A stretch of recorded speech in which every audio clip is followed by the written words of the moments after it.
Actor, character, నటుడు, పాత్ర. 5 మానసపరమైన లక్షణాలు, సైకలాజికల్ ట్రైట్స్. మనం ఆలోచన విధానం, ప్రాసెస్ ఆఫ్ థాట్ పరిగణలోకి తీసుకుందాం. అది జరుగుతున్న చర్య.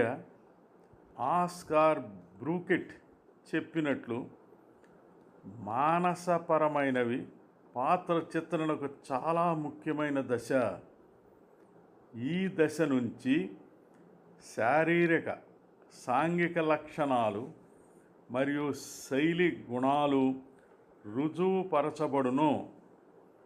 పాత్ర సక్రమమైనది కాకపోయినా, నాటక శైలి ఏమైనా ఈ దశ నుంచే ఎలా మానవులను గుర్తించున్నది మనకి నిశ్చయం అవుతుంది. చెకోవ్ నాటకకర్త వాస్తవాన్ని ఏదైనా కనుగొనవచ్చును, ఒక్కటి తప్ప, మానసపరమైనది అని దాని ప్రాముఖ్యత గురించి చెప్పాడు.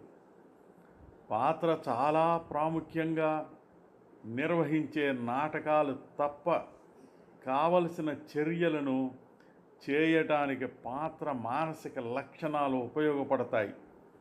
కొన్ని నాటకాల్లో ఇతివృత్తం, ప్లాట్ యొక్క బాహ్య చర్యలు ప్రధానమైన మూలాంశముగా ఉంటుంది. మానసికపరమైన పాత్ర చిత్రణ అతి తక్కువ ప్రాధాన్యం ఇవ్వటం జరుగుతుంది. అలా కాకుండా అంతర్గత చర్యలు ప్రాధాన్యత వహిస్తాయి. చెకోవ్, ఓనిల్ నాటకాలు పాత్రల మానసపరమైనవి ఆ ఇతివృత్తానికి ప్రధానమైన సాధనాలు అవుతాయి. మీ పాత్ర యొక్క శరీరము కొన్ని లక్షణాలు కలిగి ఉన్నట్లే, అదేవిధంగా మీ పాత్ర యొక్క మానసిక విధానము, మెంటల్ ప్రాసెస్ కూడా కొన్ని లక్షణాలు కలిగి ఉంటాయి. అవి: 1 తేలిక లేక క్లిష్టత, సింపుల్ ఆర్ కాంప్లెక్స్. 2 వేగము లేక నెమ్మది, ఫాస్ట్ ఆర్ స్లో. 3 కఠినము లేక వంగునది, రిజిడ్ ఆర్ ఫ్లెక్సిబుల్. 4 సరైన లేక నిశ్చయము లేని, ప్రిసైజ్ ఆర్ వేగు. 5 కారణము లేక సహజ జ్ఞానము వల్ల తెలిపెడు, రీజన్డ్ ఆర్ ఇన్స్టిట్యూటివ్.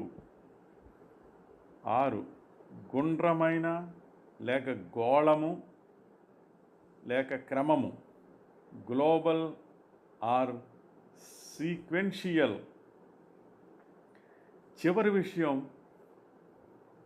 కుడి మెదడు రైట్ బ్రెయిన్ లేక ఎడమ మెదడు లెఫ్ట్ బ్రెయిన్ యొక్క గుణాల ప్రాబల్యమును తెలుపుతుంది.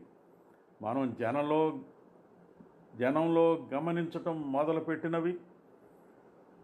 కొంతమంది గోళము గ్లోబల్లీ స్థాయిలోను మరియు ఆంతరంగిక జ్ఞానము ఇన్స్టిట్యూటివ్లీ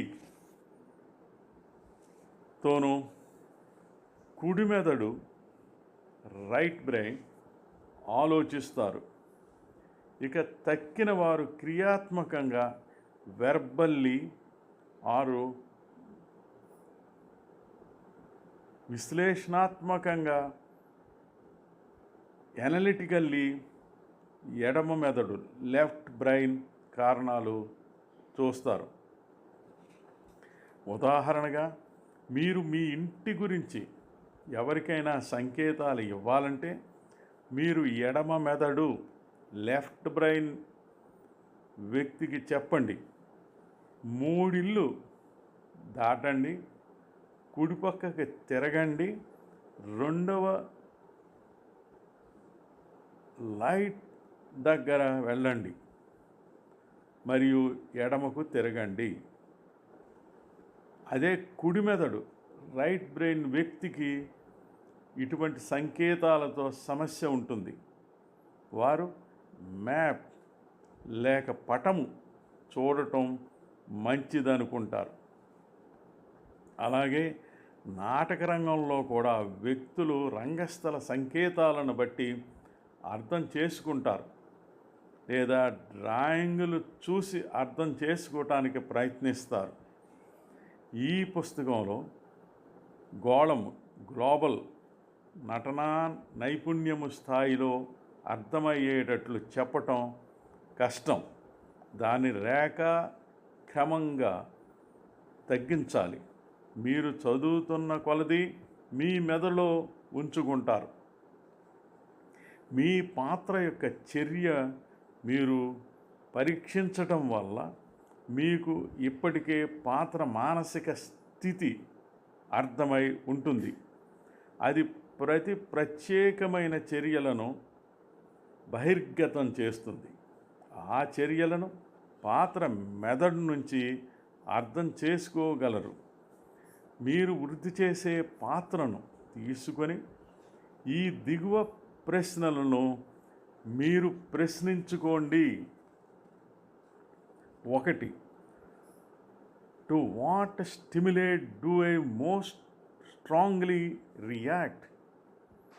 To which am I responsive?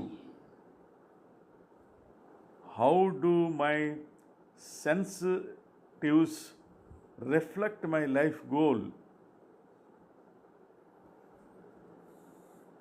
2. What is my dominant attitude toward the world? Am I optimistic or pessimistic, fatalistic or opportunistic? 3. What alternatives do I see as ways of fulfilling my needs? What alternatives do I fail to see? 4. What sorts of choices do I characteristically make in specific situations? 5. What is my characteristic way of manifesting my choices? How do I treat people? 6. What are my values and beliefs as they influence my actions? You can see that each step in the flow of your action offers a wealth of information about the character.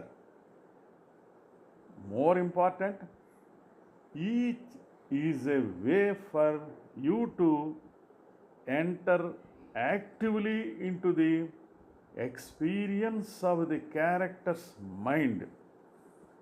మరికొన్ని విషయాలు మరో భాగంలో